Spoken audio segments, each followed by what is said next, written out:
may gumagapang sa ulo ni Tina ni Luis Gatmaitan.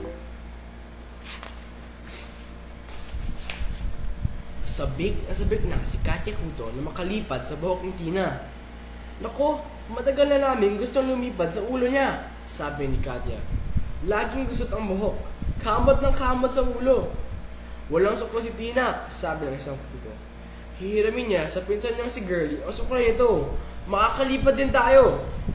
At kapag nandun na tayo, magpaparami tayo sa anit niya.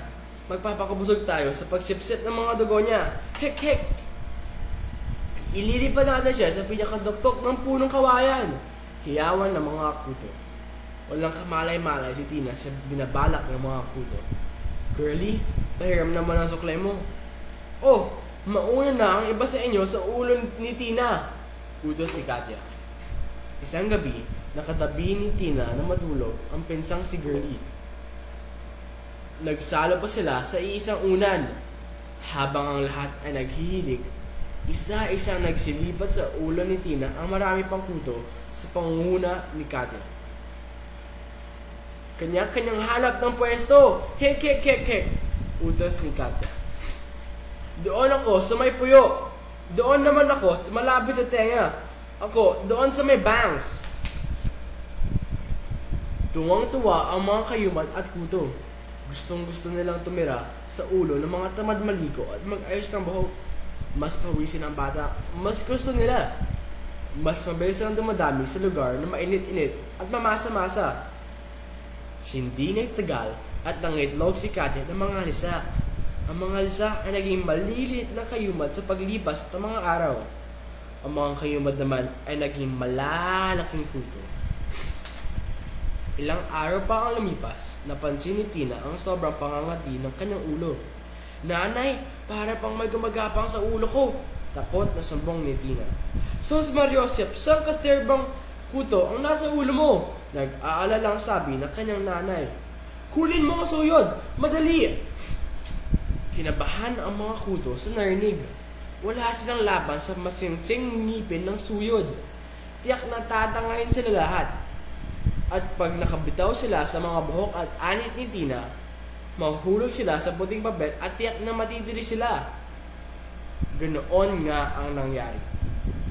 Maraming Cotto at kayuman ang hinabol at tiniris ng gigil na mga ko. Kita-kita ni Katya Cotto ang pangyayari. Napuno ng patse-patseng dugo ang puting papel. Nang malaman na maraming Cotto si Tina, nilayuan siya ng mga kapatid. Bawal hiramin ang unan ko ng mga Cottohin ha. Buska ng kanyang kuya. Baka mahawa ko sa Cotto. Diyahe sa forma. Kanya-kanya tayong suklay ha, sabi ng ate niya. Walang hiraman. O, tama na yan. Huwag niyo nang lukohin si Tina at baka mapayak niya pa. Ako nang bahala sa Cotto niya, sagot ng nanay. Hinugasan ni nanay ang buhok ni Tina saka kinuskos ng shampoo na pang Cotto at binalawang maigi. Lason! Nilalason tayo! Hiyaw ng mga sisinghap-singhap na Cotto.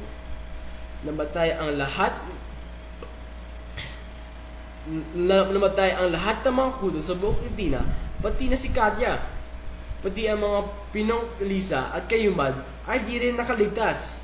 Sinuyod pa ulit ni nanay ang mga anit ni Tina para makasigurado. Mula noon, naging malinis na sa kanyang buhok si Tina. Hindi na siya nanghihiram ng suklay. Hindi na siya nagbibilid sa araw. Hindi na rin siya nanghiram ng unan. Hindi na muling nagkaroon ng Cotto si Tina. Thank you very much for your time.